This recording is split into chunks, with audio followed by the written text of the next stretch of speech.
A Fighter's Guide presents Calibrate Your Way of Thinking. He didn't fall? Inconceivable! You keep using the word.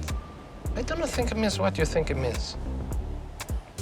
Just about all ideas in the history of ideas have either been partially or all wrong. At some point, our world's leading scientists knew that the Earth was at the center of the solar system. At some point, our world's leading physicians knew that drilling a hole into your skull would relieve headaches by releasing demons. At some point, our world's leading health professionals knew that smoking had beneficial effects on our overall wellness. So if the world and its leading minds can be wrong, isn't it possible you could be too? Yes, of course you can. This is why I'm a much bigger fan of having ideas than beliefs. Ideas are much more versatile, and they don't require a person to question their identity if they're challenged or turn out to be incorrect. Beliefs, on the other hand, are often tied intrinsically to who we are and only tend to get reinforced over time as we seek out more and more evidence to prove them. This doesn't mean you can't defend an idea or stand for something. It's just a means of adapting much more efficiently to your world and enriching your conversations. Beliefs can become dogma, and those too eventually can not only get challenged but shunned. There is no right and wrong way to accomplish something.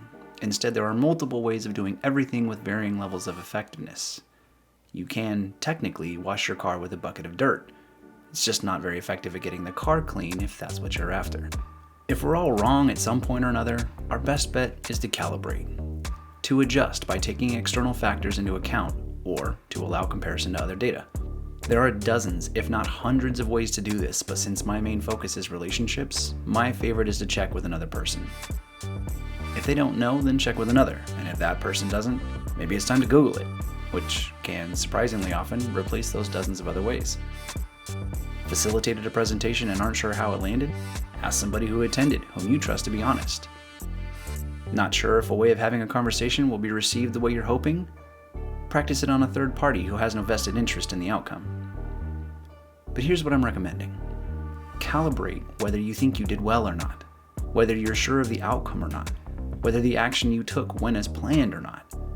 Just because you feel good about something doesn't mean there isn't still plenty to learn from it. Here's an example from real life. I conducted a particular meeting for one of my teams. This group was all leaders with teams of their own. This meeting was to establish a new set of goals I wanted us to achieve. I followed up with them all individually to ask their opinions on the new goals and if they had any ideas or questions they wanted to lead with as we set out to attain them. In one-on-one sessions, I figured they'd be more comfortable challenging what I was after. By then, they'd also had some time to reflect on how they wanted to tackle it. One leader in particular let me know that it was one of the few times he'd been legitimately frustrated with me. When I asked him to elaborate on it, he reminded me that my usual tactic was to offer up the direction I'd like the team to take, and then have them decide as a unit how they wanted to tackle it. In this particular case, I could have offered up the metrics I wanted to improve and let them decide on the actual numbers we'd chase. Instead, I was fairly adamant that I wanted us to hit some milestone accomplishments with specifics, and because they're all respectful people, there was virtually no discussion about it. He said they very likely would have come up with the same numbers I had. After all, most of us had been working together for years and had picked up on each other's tendencies, plus we'd all seen the value of going big. He was absolutely right. I tested the theory in a later meeting and, with a metric goal in my head, I asked the group to discuss what they thought it should be. They came up with an even steeper target than I anticipated. If I hadn't asked him for feedback, if I hadn't calibrated, he might never have taught me this valuable lesson. Without his criticism of my unusual behavior, I probably would have made the same error repeatedly and might have unwittingly created a perception that this was my new leadership style going forward, which might have bred resentment or created an environment with less creativity.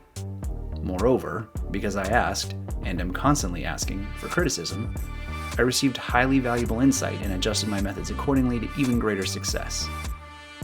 Checking in is crucial in most endeavors. It's difficult to think of an activity that would not be improved by calibration. It's how skills are developed and mastered, how success is measured, and, often, how people stay engaged. Why do you think you get dozens of surveys now as a consumer? Many websites, big box stores, and tons of retailers now request your email so they can ask you how they did. We're finally starting to see the value of collecting data so we can adjust accordingly. What if you could send out a survey for all of your interactions to gather intel on how they went? Well, you can't. Just go ask.